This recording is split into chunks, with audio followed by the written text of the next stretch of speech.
For a moment, I thought I was watching the Discovery Channel.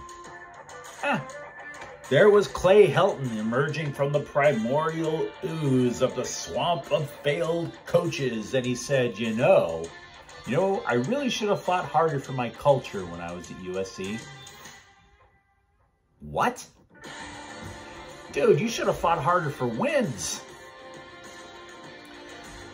I'm James. This is your daily dose of sports and snark for the greatest sports city in the world, Los Angeles. This is Faithful Angelenos. I mean, I want to get caught up on USC spring football, right? But when you say something that profoundly stupid, I gotta pull it apart for you guys. If you want to know why that guy couldn't win anything in 12 years, 7 as the head coach, we'll get there, trust me. But we're going to get to the news and notes just first. If you like what we've done so far on Faithful Angelenos, please clickety-clack the like button, clickety-clack the subscribe button. There's a notifications bell. Hit that. Because we put out a new video between 9 and 10 a.m. every single day. By the way, sharing is caring. Let people know we exist. Put these clips on your social media feed and by all means comment. I am not God. I don't know everything. Well, at the scoreboard last night, the Edmonton Oilers defeated the Kings 3-2. Oops. In addition to that, in a game we'd all just as soon forget, Golden State, they defeated the Lakers 128-112. Today is real opening day. Not that crap you saw yesterday. The Dodgers, they're in Denver. They'll play the Rockies at 1. Walker Buehler taking the mound against Kyle Friedland, who had an ERA of 4.33 last year. And the Oklahoma City Thunder, they'll play the Lakers at 7:30. Nobody cares. It just doesn't care. I mean, this is opening day in baseball to me. Just because there's a team that with Los Angeles in its name, nobody thinks for a moment the Angels are LA. You're not even LA County. So drop it. There is one Lakers note that did catch my eye, though. The New Orleans Pelicans are now trolling Anthony Davis on Twitter. This is a fight you really don't need to take right now, guys. See, before Anthony Davis went to the Lakers, he was shown wearing a t-shirt that said, "That's all, folks," because he wanted to leave New Orleans. And then the Lakers get eliminated, and so the Pelicans, they tweeted at him, "That's all, folks." Which would be funny if the Pelicans actually won something. See, because from where I'm looking, Anthony Davis has a ring and Zion Williamson has a big plate of hot wings. Anthony Davis has a championship and Brandon Ingram has still never seen the inside of a weight room. Stop talking the poop when you smell like the inside of a butt, okay? Because I've been to New Orleans. That town smells like booty. That town smells like vomit-covered booty. Love the music, want to love the town. Don't talk the poop when you smell like the inside of a butt. Try to keep it PG for the kids. What else can I tell you? UCLA basketball. Well, the University of San Diego has hired a former Bruins coach, Steve Lavin, to coach their basketball team. I don't know if it's a good hire. He spent many years as a TV analyst, but when he was at UCLA, 4 times he brought the team to the Sweet 16. 8 times in his 12 years of coaching, he got a team to the NCAA tournament. The Dodgers. Principal owner Mark Walter is joining a bid to buy Chelsea. Okay. And I will say this, because the Dodgers are so bloody powerful, the Washington Post, they wrote this article. The Dodgers get national attention. They're so powerful, right? And the question the Washington Post asked was, are the Dodgers unbeatable? And then they proceeded to not even try to answer the question.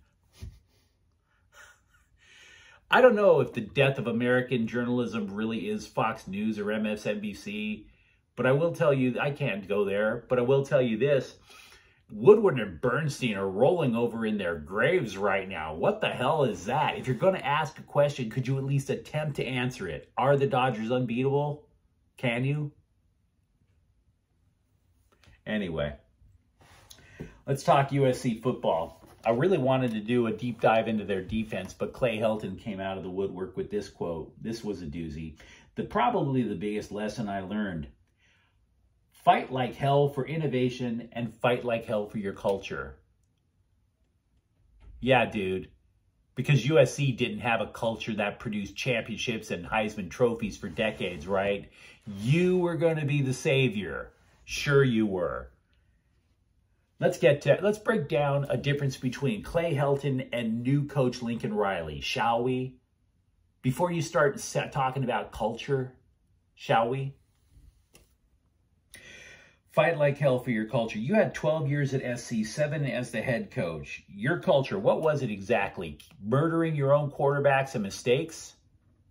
Bad recruiting? Seriously. The Clay Helton culture starts with a bunch of assistants who are yes men. You surrounded yourself, Clay, with enablers who fomented a profound lack of discipline with the Trojans. And people noticed it. What is the difference between you and Lincoln Riley? Lincoln Riley's assistants are blunt. They get to the point. They define where their problems are. And we know this is true because we've been hearing it throughout spring football.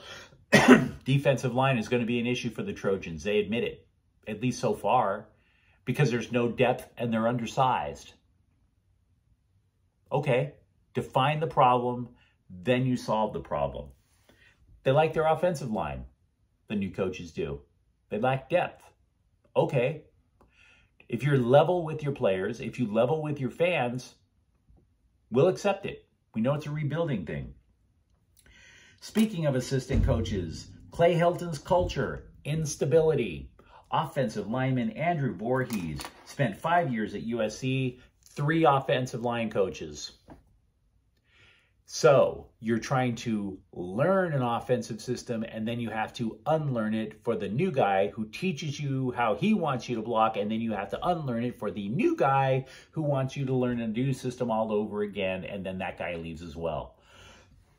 Why did Andrew Voorhees not go to the NFL? Glad you asked. It's because he said that Riley talked him into staying because this 4th offensive line coach is holding him accountable for his mistakes, unlike Clay Helton's culture.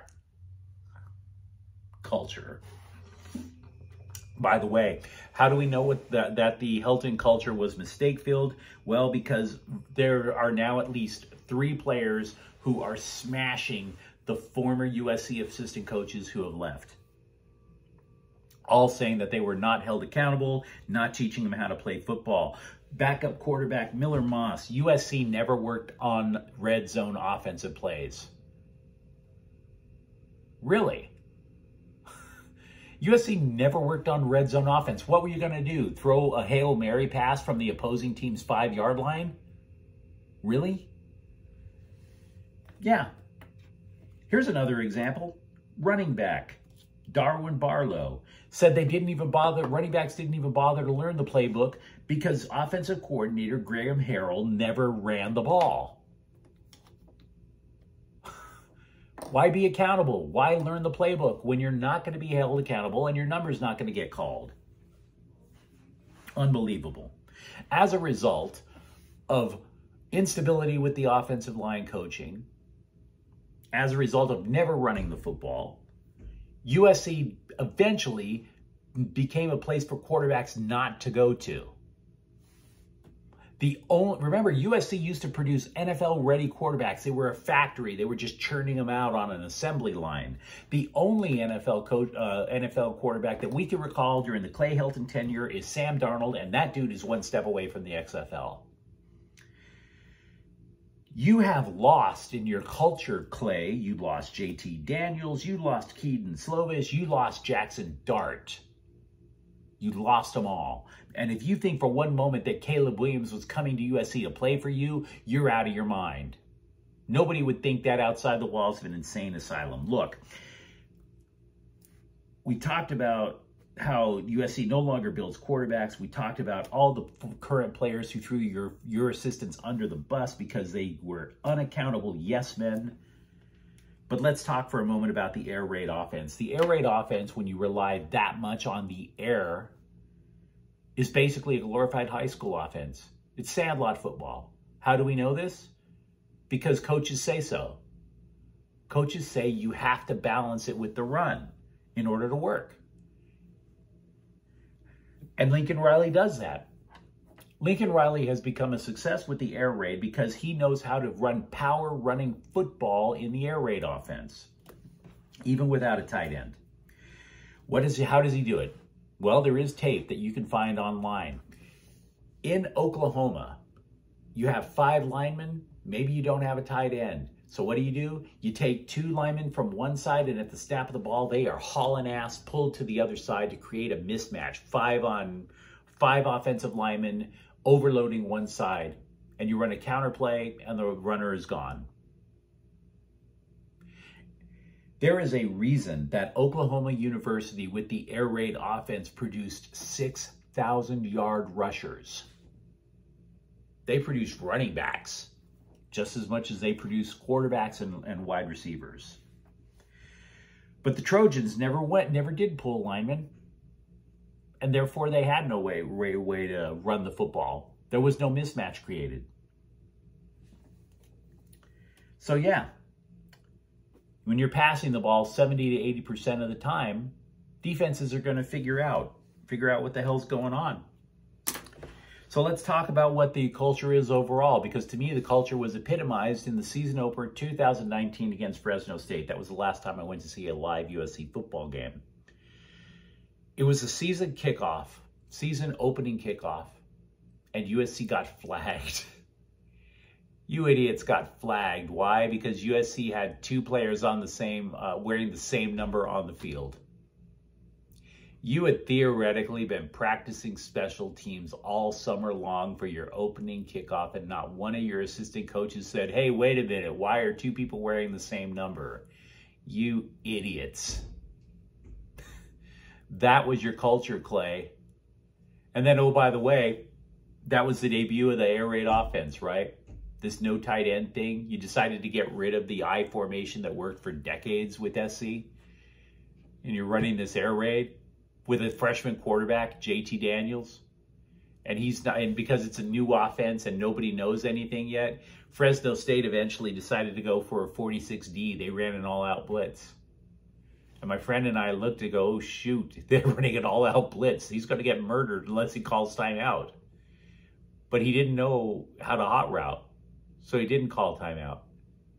And oh, by the way, your coaching staff, you didn't bother to notice the all-out blitz, and you guys didn't call timeout either. And Fresno State smashed his leg like a twig. You murdered your own quarterback because you don't know how to coach. I couldn't believe my eyes when I saw it. Even when I noticed that you're playing the 46D and you don't bother to hot route to try to get rid of the ball quick. The culture of Clay Helton.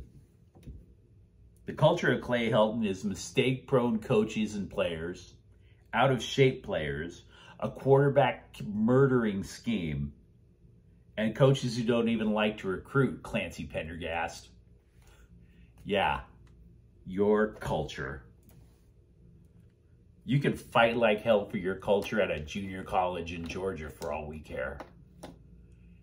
USC is about winning. You can talk, culture is one of those things elitists talk about, right? Sports is about achievement. It's not about elitism. That's why that's why you're working at some college nobody's ever heard of. And that's why everybody's looking at Lincoln Riley like he's a savior. Clay. If you enjoyed today's broadcast where we crapped all over the former USC coach, by all means, like and subscribe. I'm James. Thank you very much for watching. We'll be back tomorrow. Faithful Angelenos is a Corte El Queso production. Take care. Bye-bye.